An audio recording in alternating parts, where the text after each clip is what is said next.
From Lagos, the nation's commercial capital, this is the News at 10.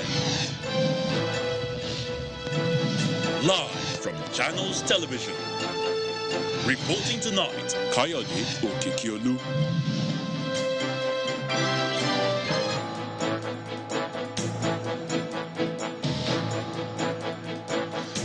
Tonight, Minister of Education Adamu Adamu says he has failed in his role as minister for not being able to address the challenges in the education sector despite being the longest-serving Minister of Education. Jigawa tops the list of the states worst hit by the ravaging floods, and that's according to the assessment by the Ministry of Humanitarian Affairs. Women in Management, Business and Public Service, WIMBIS, holds its 21st annual conference in Lagos with a theme, Firing Forward, the Future in Focus.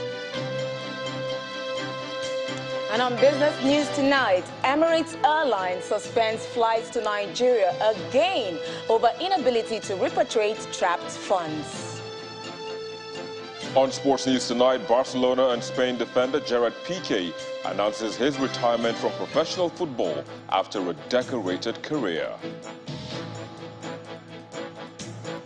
And from Abuja, the nation's capital, leader of the proscribed indigenous people of Biafra, Nnamdi Kanu, approaches Supreme Court to set aside Court of Appeal decision staying the execution of a judgment discharging him. And in international news from London, Pakistan's former Prime Minister Imran Khan has been shot and wounded in the leg in an attack on his protest march in the eastern city of Wazirabad.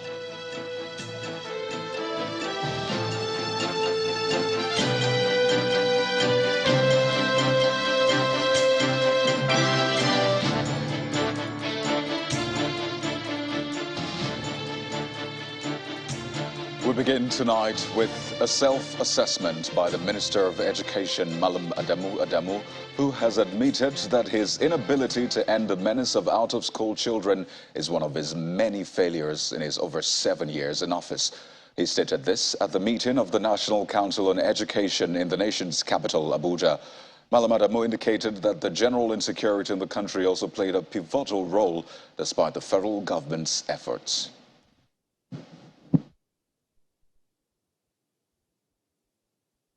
Unfortunately, despite government's best efforts and all the numerous interventions in the past, we are still confronted with the challenge of out-of-school children, which is the direct result of lack of security in part. And I begin with this because 7 years ago when I became minister, I made it my priority, and up to this moment it is my priority. And I think I should say this. One of our elders phoned me about 2 weeks ago, 2 or 3 weeks ago. He said, please, do you realize that from yesterday, you are the longest serving Minister of Education in Nigeria? I didn't know, and I really didn't care whether I am the longest serving or shortest serving minister. The only thing that worried me was I came into office with the resolve to remove out-of-school children, and I failed. In 2016, I wrote the ministerial strategic plan, which I took to council. And as a fallout, I requested that we should declare emergency in education, especially at the lower levels. Decision couldn't be taken on this because the issue of emergency in education at the level of primary school actually is state responsibility.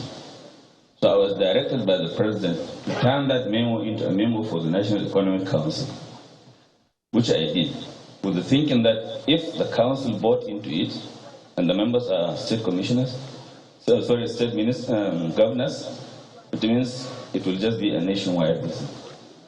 I had to make a presentation 3 times, and up to this moment, emergency has not been declared. So actually, Commissioners, while I welcome you heartily, and I'm very happy with your presence here, but I must tell you that our children are still out of schools because the resolve by states is not as strong as that of the Federal Ministry of Education. Now to the flood and disaster which has impacted all the states in Nigeria. The Minister of Humanitarian Affairs, Disaster Management and Social Development, Mrs. Sadiya Umar Farouk, today stated that Bayelsa State is not among the top 10 most affected states by the recent floods from the assessment carried out so far. Addressing State House correspondents at the weekly ministerial briefing, she disclosed that Jigawa State is most impacted by the floods in the country. Mrs. Umar Farouk was responding to comments that have described the whole Bayelsa State as an IDP camp. Our State House correspondent Gloria Mezoke reports. There are a series of reports on the recent floods as communities groan under the impact of it. We've seen prominent cases recorded in places like Bayelsa, but the Humanitarian Affairs Ministry says that riverine area isn't even the worst affected as Nigerians scrutinize the interventionist program of the ministry. Claims of an asymmetrical intervention and relief distribution to the south were among pivotal issues the Minister of Humanitarian Affairs reacted to as she anchored the week's ministerial briefing. We have taken intervention to Bayelsa, and it's still ongoing. We are using the Nigerian Air Force to access the inaccessible areas. But it will also interest you to know that Bayelsa is not even amongst the 10 most hit. I think Jigawa is number one. We are working with the local authorities, with the affected communities, to gather this data of the affected persons. According to the ministry, states in the top 10 ranking as at October 24 are Jigawa with a death toll of 91, Anambra 77, and Yobe recording 59. Indices like the number of deaths, persons affected, displaced, and injured per state, among others, was used. And also other directors. 12,000 metric tons of grains have been approved by the president for distribution, but the federal government acknowledged that the nation's food security may have been heavily impacted. We are doing the assessment of those farmlands that are going to be destroyed, and we submit our report to the Food Security Council, which is being chaired by His Excellency Mr. President, and the Vice Chair is His Excellency the Governor of Kebbi State. So once that is done, we'll know the next step to take, but definitely farmers will be compensated. Those that lost their means of livelihoods will also be compensated. The ministry now plans to operationalize its flood emergency plan to engender swifter responses going forward. From the presidential villa, Gloria Umezuke, Channels Television News. Now, while the government may have put a figure to the casualties and displacement so far from the floods across the nation, the economic devastation from the disaster is still yet to be fully quantified. And one major infrastructure that has suffered destruction is the River State stretch of the East-West Road. In this next report, our correspondent paid a visit to ascertain the level of damage of that road.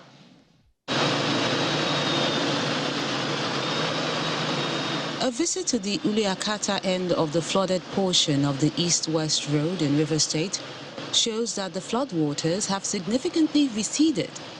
Lorries and heavy-duty vehicles can now pass through.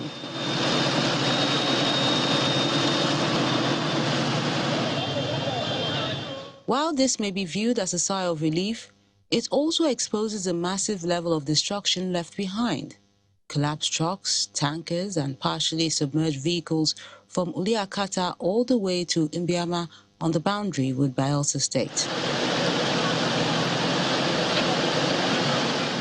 With some vehicles unable to navigate the perilous journey, commuters have resorted to wading through the water, while others who can afford it patronize lorries which ferry them across.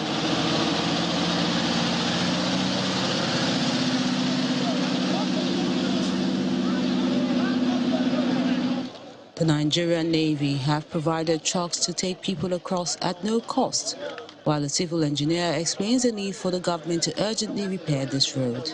After the water receded, boats couldn't move anymore because the situation was almost difficult for boats to ply. So we now deployed our trucks, very huge trucks, to equally convey people, because for vehicles it was almost impossible for them to use that portion of the road. That place is completely failed, and it can't be used again. Well, the intervention should be very fast, because this east-west road is like an economic live wire road for the whole of Niger Delta.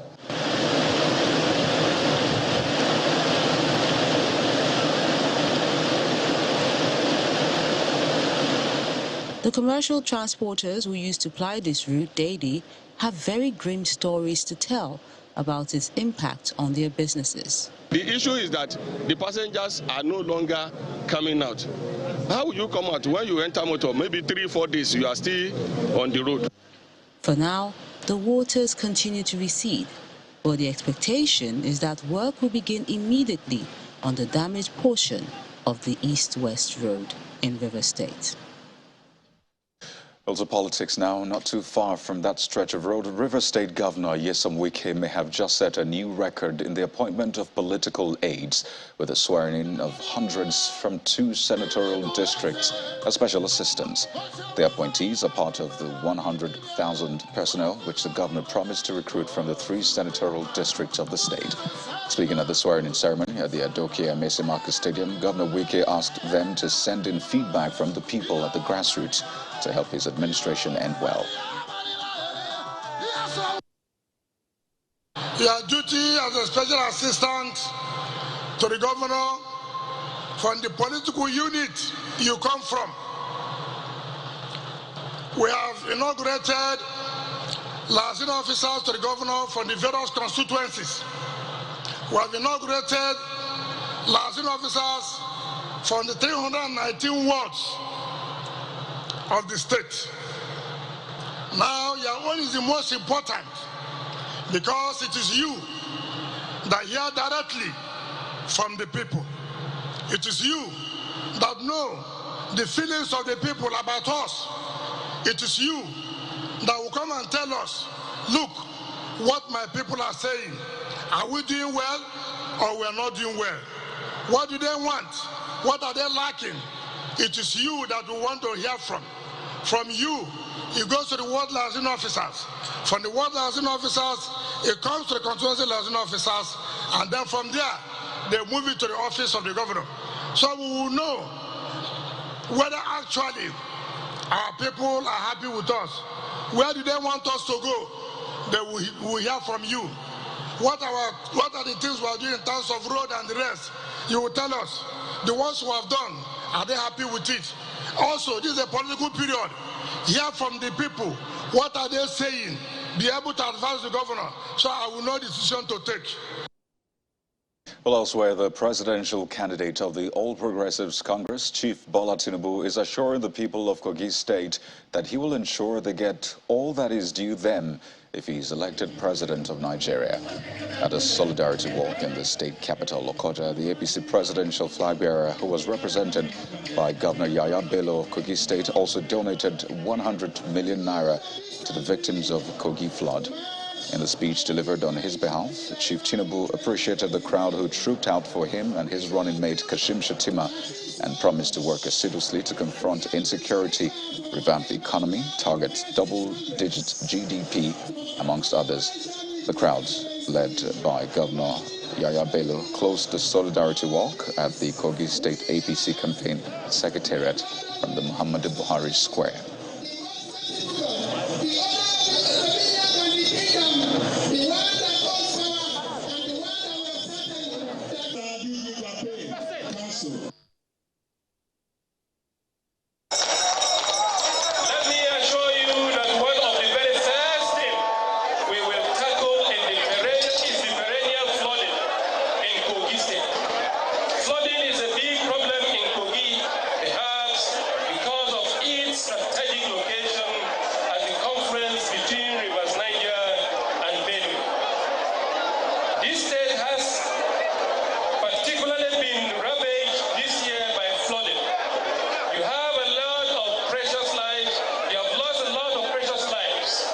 You have lost property.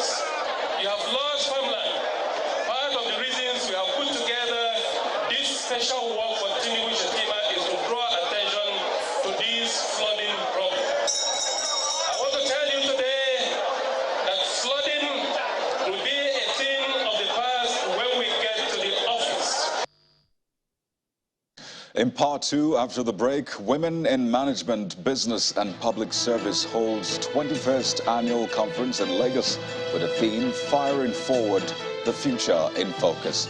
But that's in a moment. Join us again.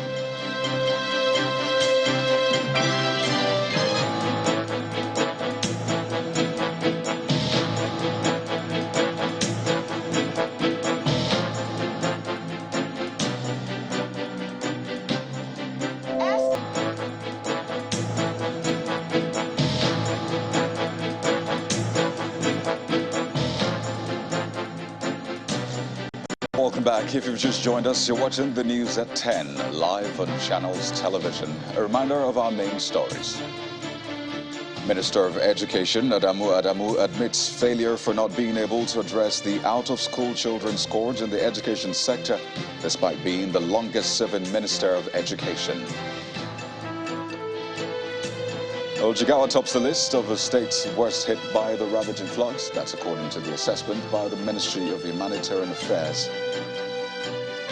Women in Management, Business and Public Service, WIMBIZ, holds its 21st annual conference in Lagos with a theme, Firing Forward, the Future in Focus. Pakistan's former Prime Minister Imran Khan survives gun attack on his convoy while holding a protest march in the eastern city of Wazirabad.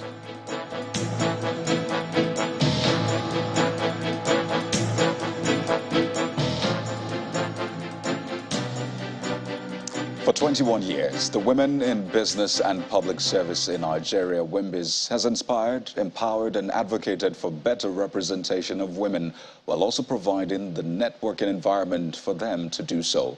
Well, some have changed career paths, been mentored by top executives and even gone on to become leaders in different sectors and departments. This year's conference, titled Firing Forward, the Future in Focus, marked a milestone for the non-profit organization built on the sweat and determination of a few good women. Our correspondent, Amarachi Ubani, reports. It's my pleasure this morning to... This year's conference, WIMBIZ's 21st, hit a significant milestone with attendance.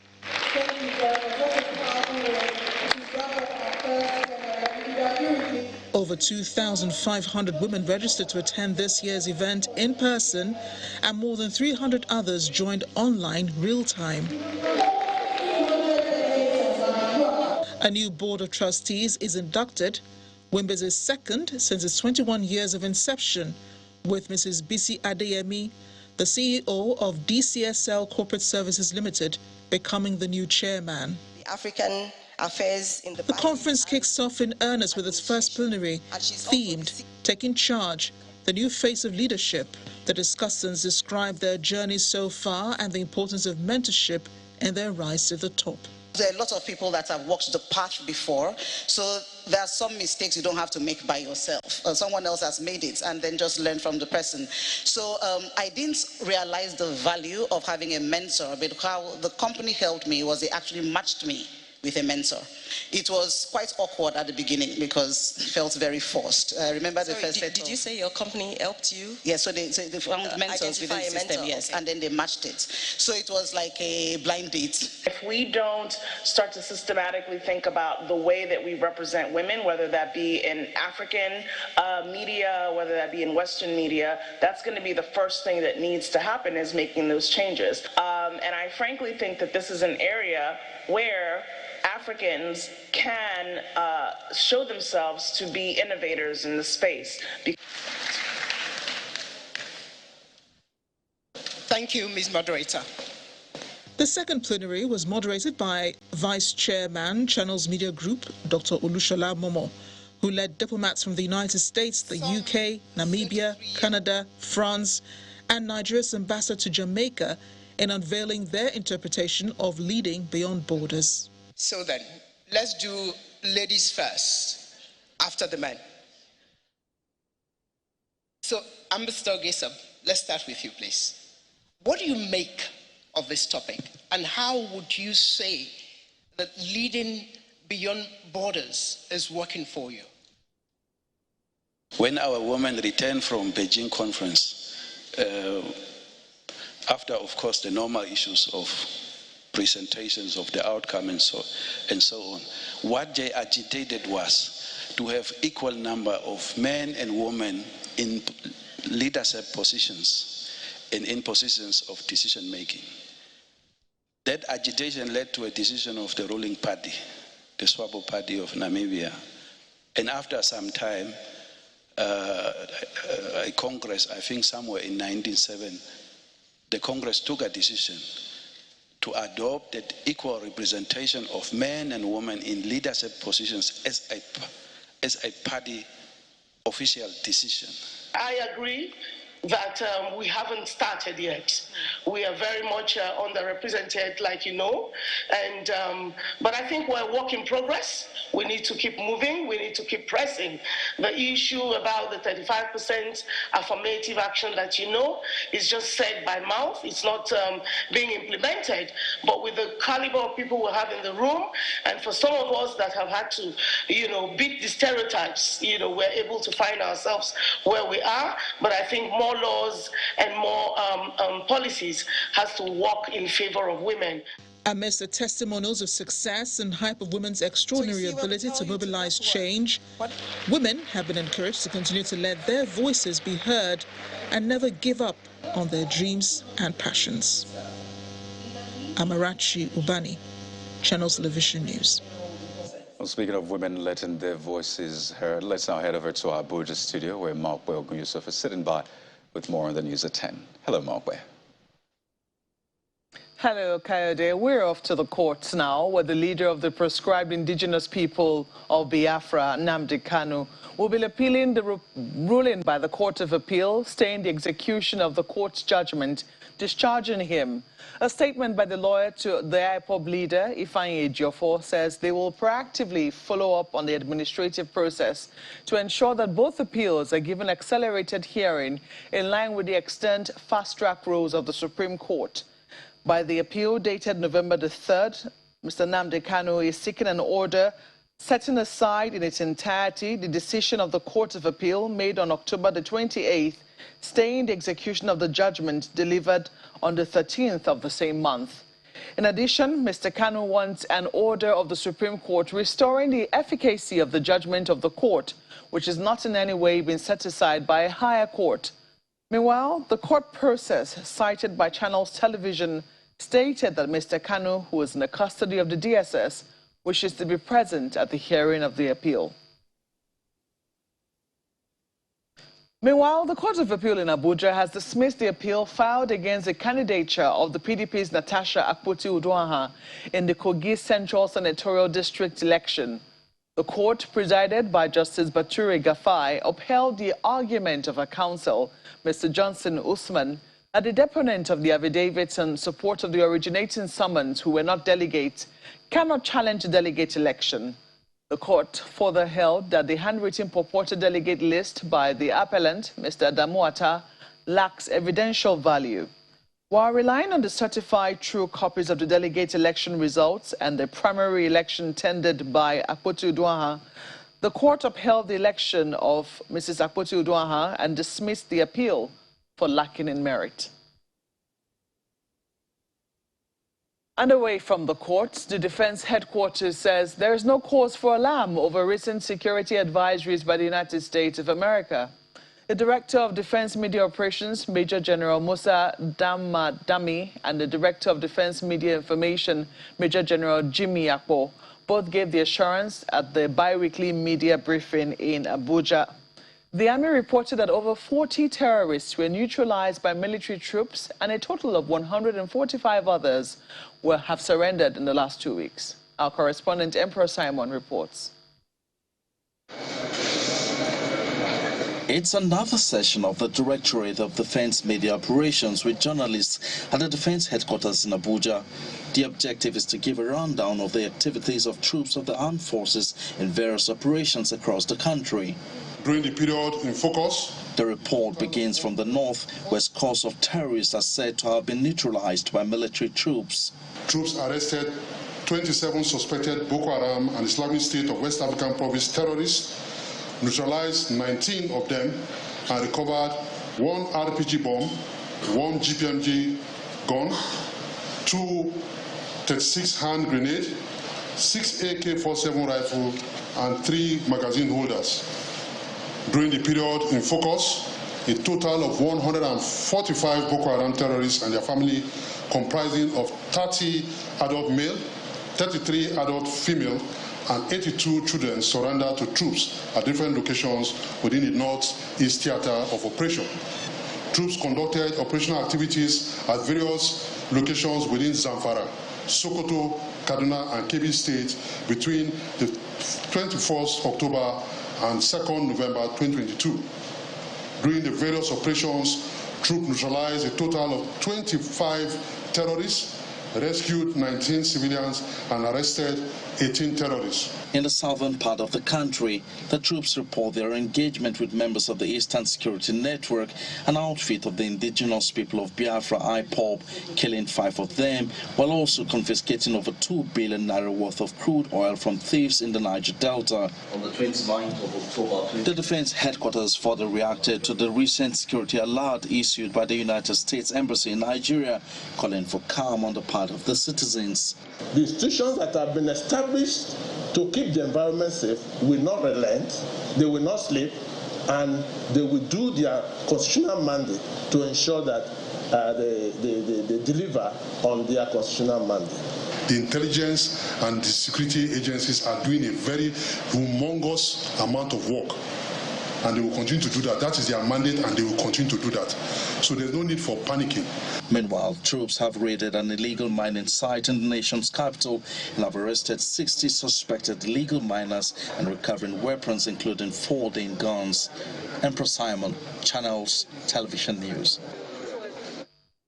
Now, while Nigerian authorities continue to maintain that there is no cause for alarm, the U.S. Consul General to Nigeria, Will Stevens, says the protection of American lives in Nigeria is a responsibility of American diplomats in the country, and that it behoves on the U.S. mission in the country to alert citizens to existential threats. He was responding to a question regarding the matter during the 21st WIMBY's anniversary in Lagos.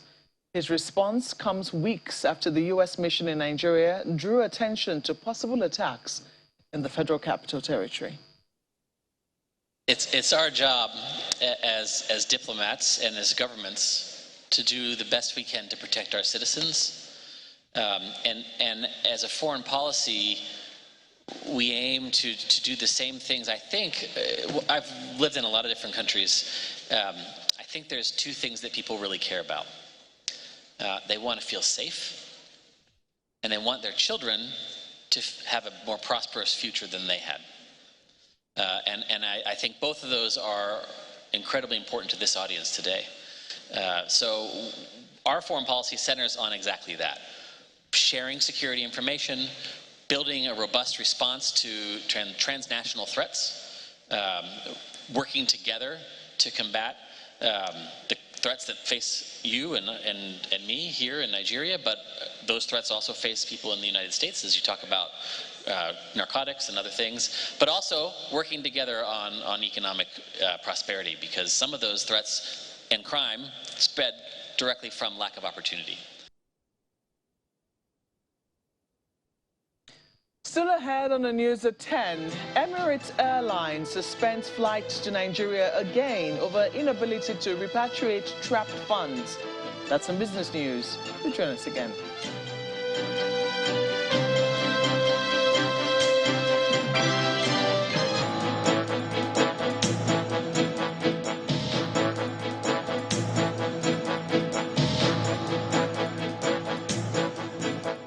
Also, health matters now. In an effort to tame the rising cases of drug abuse and self-medication by Nigerians, Calvé International, brand owners of Procold, alongside their business partner, Orange Drugs, have signed a memorandum of understanding with the Pharmaceutical Society of Nigeria, PSN, to educate Nigerians on the safe use of drugs and the menace of fake drugs as part of their corporate social responsibilities.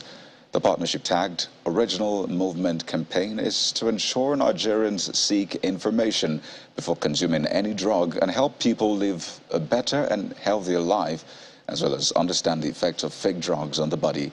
Marvin Lockyer, the West Africa head of brands for Procold, disclosed this during the signing of the MOU on the sidelines of the 95th Annual National Conference of the PSN, holding in Jos, north-central Nigeria.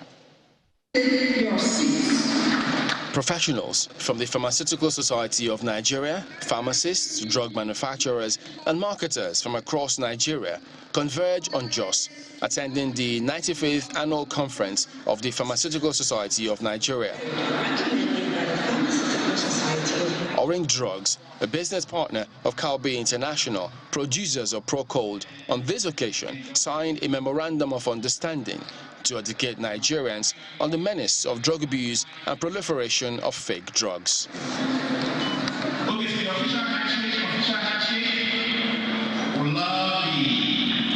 Shedding light on the collaboration, the West Africa head of brands for Procold, Marvin Lockyer, explains that the initiative is part of the company's corporate social responsibility to encourage people to use original, high-quality and authentic products. The aim of this campaign is not only to encourage Nigerians to only use original and authentic products, but also to call people to seek information and to understand thoroughly before consuming any drugs. With regards to this, we have collaborated with PSN to endorse this campaign as we jointly help Nigerians to live a better and healthier life. The country head for West Africa, Calbee International, and West Africa head of brands for Procold speak on the campaign. This will strengthen also the aim for the PSN that Nigerians need to use the original product with the quality also over there. So I hope with the strongest relationship between PSN and Procold, it will strengthen also not only for the brand, but also for the Nigerian as a user of the Procold. We call out all Nigerians to really understand what kind of medicine that they consume.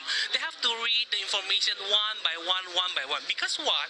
If they use the fake products, it will not give any effect, but it will even give a bad health effect for their life. The endorsement of the Procold brand by the Pharmaceutical Society of Nigeria is a testament of its efficacy in the treatment of flu, having been in the Nigerian market for over 35 years. Well, it's been such an eventful year for Duchess International Hospital as the multi-specialist healthcare facility located in the Ikeja area of Lagos marks its one-year anniversary. Established in October 2021, the facility seeks to reverse the trend in medical tourism and provide affordable, quality healthcare service in the country, a promise the management of the hospital says it will continue to fulfill by introducing more medical solutions. It's Duchess International Hospital's first-year anniversary, and the story of the healthcare facility is a classic example of not how far, but how well. Born out of the need to stem the tide of medical tourism, access to high-standard care at primary, secondary, and tertiary levels, the hospital appears to be living up to the billing. Here at the Duchess International Hospital, to register as a patient in this hospital costs 5,000 naira. To see a doctor, a specialist family physician in this hospital costs 5,000 naira. That is a commitment that we have made. It is one that will remain the case as long as we are here, and certainly as long as I'm chief executive of this hospital. We partner with Lagos State to visit less privileged communities where we can also impact on their lives. Though Duchess may sound royal, but it's not about royalty, it's about lives. And that's why we're here. The mere fact that Vice President Yemi Osinbajo chose to have his surgery done at the hospital gives credence to the mission. And as part of his goodwill message, the Vice President praises the good work of the medical team. It's already a year since we were there to commission the Duchess International Hospital. How time flies. In my remarks on that occasion, I said about the hospital, and I quote, "So here we are, the Duchess International Hospital, by both medical and aesthetic standards, comparable to the best hospitals in the world," end of quote. I didn't know I would actually end up being a patient at the Duchess a few months later to test the accuracy of my rather generous praise of the hospital. So be careful when you praise a hospital. The Vice President is not the only one who's benefited from the expertise and quality service the healthcare facility offers. The operation in London would have cost me £20,000 for one knee. And that's in March this year. Now, at that time, it was 16 million naira. Today, £20,000 is exactly 20 million naira. I had this knee done here for 5 million naira. I had family members who told me to go to Florida, go to Egypt, go to India, but I came to Ikeja, and I have no regrets about it. The Lagos State Governor Babajide Sanwo-Olu, represented by the Commissioner for Health, Professor Akin Abayomi, says Lagos is blazing the trail in dealing with the trend of brain drain in the health sector. 1 year since it was established to serve the public, hundreds of procedures after, the hospital's management says it will continue to deploy the most advanced technology and the best expertise available anywhere in the world. For more company news, Hypo Home Care Products Limited has renovated 2 blocks of lavatories at the National Youth Service Corps Orientation Camp in Iyanoipaja, Lagos. Hypo says the project is close to its heart because the company is committed to providing hygiene and sanitation solutions for Nigerians. The male and female sanitary facilities will complement others in the hostels. We begin this commissioning by... Gathered here are officials and corps members attached to the Lagos State National Youth Service Corps. And the occasion is the commissioning of 2 blocks of sanitary facilities renovated by Hypo Home Care Products Limited. I hereby commission this project, 10 toilets and 10 bathrooms to the use of mankind. We must maintain it, to keep it clean. We have assigned cleaners that will ensure everywhere is clean every time they use. Hypo's Channel Development Manager Spencer Ayat says the company cares about a clean and healthy environment. While for its assistant brand manager, Emmanuel Iyang, Hypo is determined to help resolve the challenge of open defecation. We just want to reiterate our resilience in keeping up to the tenets of our corporate responsibility. And we will not stop at it because we feel whatever we are doing, we know the impact of it on the society. So we will not stop at it, we'll continue to do more. And I can assure the NYC and also the state coordinator that we are available for you. According to water statistics, Nigeria has over 48 million people that still practice open defecation. So we did a pilot copy, which is Lagos. We are running with Lagos for now. We look forward to taking it to other states in the year 2023. So we kickstarted this project with household. We saw a challenge and we needed to tackle this challenge. And the only way we can stop open defecation in Nigeria is for us to build toilets. The NYSC Lagos State Coordinator, Yetunde Baderinwa, is grateful for Hypo's gesture as the corps members also show their appreciation. So the benefits of these toilets we are commissioning today is that before now, the corps members during lectures have to go from the lecture halls to their rooms when they are pressed during the lectures. But with this now in place, it means that when they are pressed, they don't have to go out. Seeing the state of the toilet then, you can't even step your feet into it. So this very act, it shows compassion. It shows that they really take us into consideration, like they consider us as human beings. Hypo's vision is to enhance quality of life through the promotion of good hygiene, and carrying along Nigerian graduates falls in line with this mission. Well, business news is next on the News at 10 with Willie Bunk.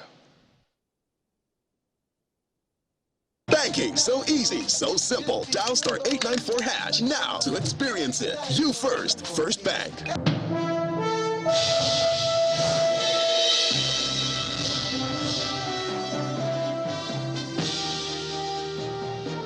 Thanks, Kayode. Emirates Airlines has again announced the suspension of flights from Nigeria from the 29th, effective from the 29th of October 2022 to mitigate against what it calls further losses moving forward. In a statement issued by its spokesman, the airline said it's yet to receive an allocation of its blocked funds from the Central Bank of Nigeria.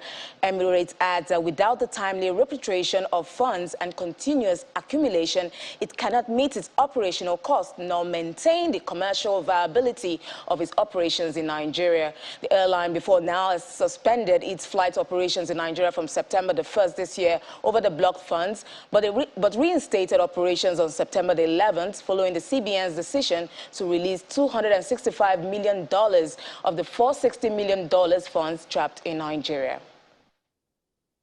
And outside our shores, it appears to be a week of rate hikes. The U.S. Fed hiked rates yesterday, and now today the Bank of England, as BOE, has raised interest rates to 3% from 2.25%, its biggest hike in 33 years. The BOE also warns that Britain has entered a recession that could last for 2 years, longer than during the 2008 and 2009 financial crisis. Just before the policy decision by the central bank, markets had expected rates to peak at around 4.75%. But the BOE says further increases may be required to return inflation to target. And meanwhile, the BOE has faced weeks of political and financial market turmoil since its last rate rise on September the 22nd. Now back home, the equities market did not sustain yesterday's positive performance as investors sold off big names in the oil and gas sector. Laddie Williams has the details.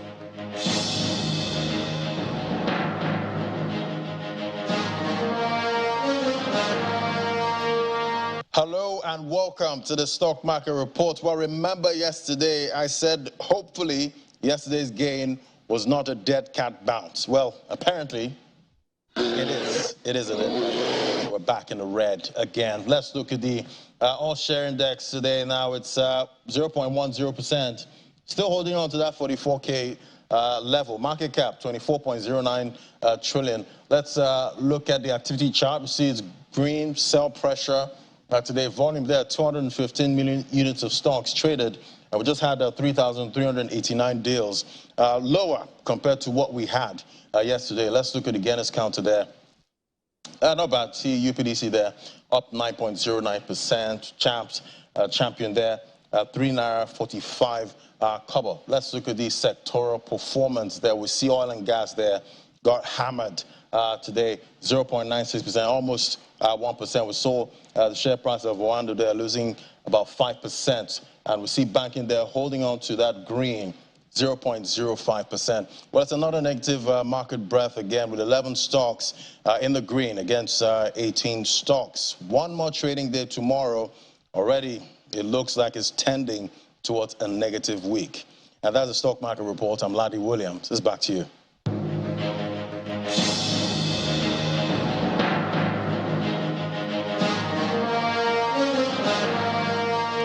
Thanks, Laddie. We do hope we see a quick rebound in tomorrow's trading session. Now, let's see if other global markets performed any better.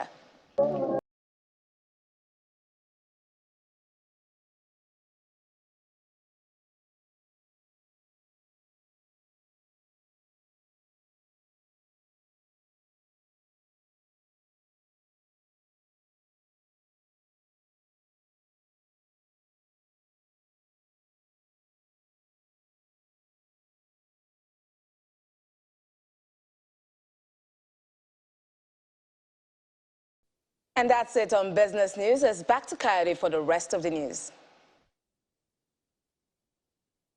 Banking, so easy, so simple. Dial *894# now to experience it. You first, First Bank. Well, thank you, Will. A Nigerian-British Amanda Azubike has been promoted to the rank of Brigadier General in the United States Army. The promotion ceremony held at a military base in Fort Knox, Kentucky, USA. Speaking after being decorated with the new rank, Azubike, who is also an American citizen, detailed her journey from a high school student to becoming a brigadier general. In her words, "I recognize the gravity of this moment. I recognize the responsibility the expectations as well as the scrutiny that comes with this promotion. She adds that she also recognizes the power of representation and the importance of diversity, and is privileged to have benefited from trailblazers with a commitment to leave a better path for those coming behind her.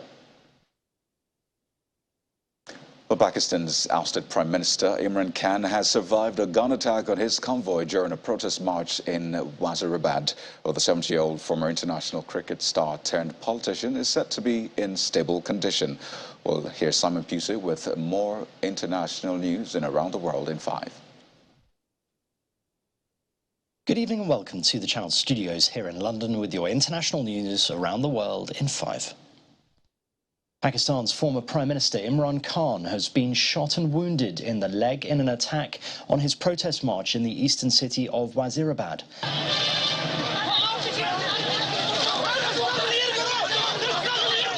This the scene directly after the shooting. Total chaos on the streets as Imran Khan is dragged to safety.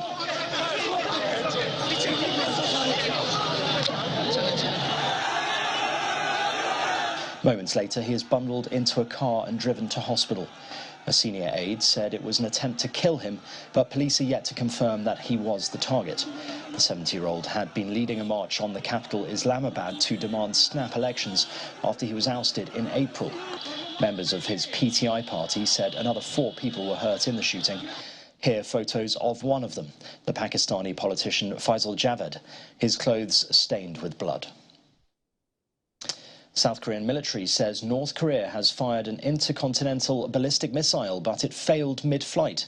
The ICBM launch, the North's 7th this year, sparked an alert in Japan but fell short, landing in the sea.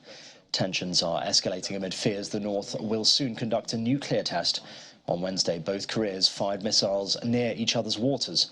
The exchange saw the most number of missiles launched by the North in a single day. The British ambassador to Moscow has been summoned over Russia's claim that British Navy personnel were involved in a Ukrainian drone attack on the country's Black Sea Fleet in Crimea. Ambassador Deborah Bronnert arrived at the Foreign Ministry shortly after 10:30 local time as a small crowd chanted anti-British slogans and held up placards reading "Britain is a terrorist state." Bronnert was inside the ministry for around 30 minutes. There was no immediate statement from either Russia or Britain on the details of what was discussed. Kenya's President William Ruto has officially deployed troops to Eastern Democratic Republic of Congo to join an East African regional force aiming to end decades of bloodshed. The 7 countries of the Eastern African Community, which DRC joined this year, agreed in April to set up a joint force to fight militia groups in Congo's east. The Kenyan troops will join a contingent from Burundi. Despite billions of dollars spent on one of the United Nations' longest peacekeeping forces, more than 120 armed groups continue to operate across large swathes of East Congo, including the M23 rebels, which DRC has repeatedly accused Rwanda of supporting. Kigali denies the claims. With just a few days to go until voters turn out to the polls for the midterm elections, the former US President Barack Obama has campaigned in Phoenix for Arizona's Democratic candidates on the ballot. The former Democratic president spoke against Republican election deniers, the right to vote, and also raised concerns about the state of democracy. Obama looked back to past movements to ensure that women, African Americans and others who have been marginalized could take part in a democracy that he said was now at risk. Most GOP politicians, they're not even pretending that the rules apply to them. They seem to be willing to just make stuff up.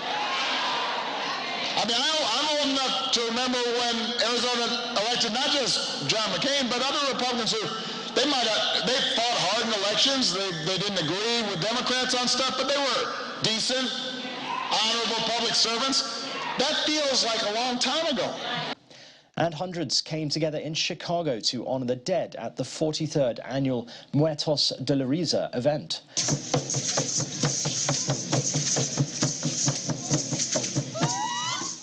Literally translated as dying of laughter, it is one of the city's longest-running Dia de los Muertos events and is family and pet-friendly. Attendees took to the streets, most of them dressed in holiday attire, as they marched, chanted, and most importantly reflected on family members and friends who had passed away. And that's your international news around the world in 5. Now back to the Channel studios in Lagos. Well, thanks, Simon. And now for the latest in the world of sports, here's Victor Matthias.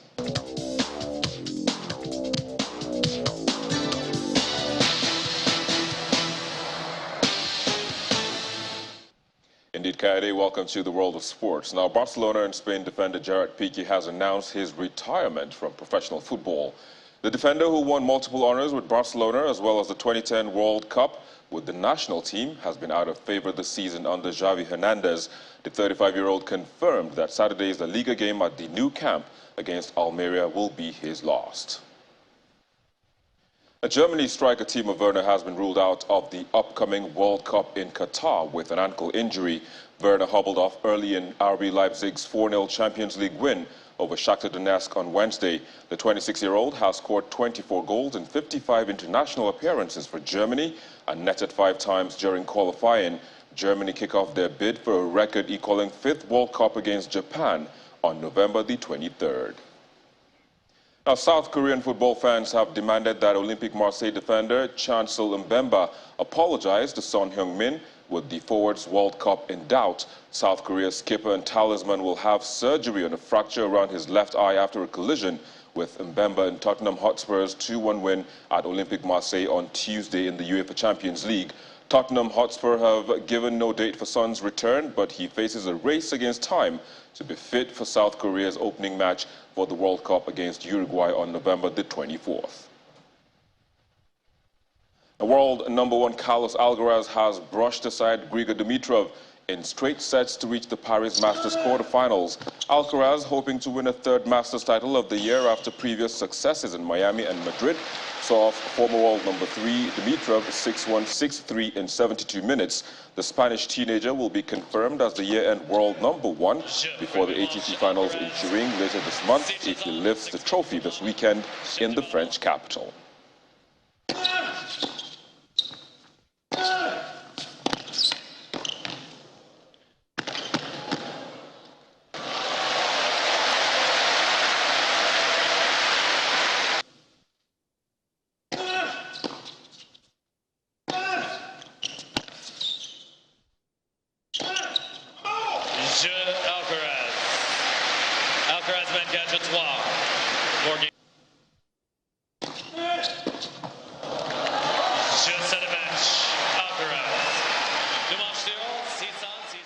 Well, that's game, set, and match as well on Sports News. Thank you so very much for watching. I'm Victor Matthias. It's back to Kaede with the wrap of the news at 10.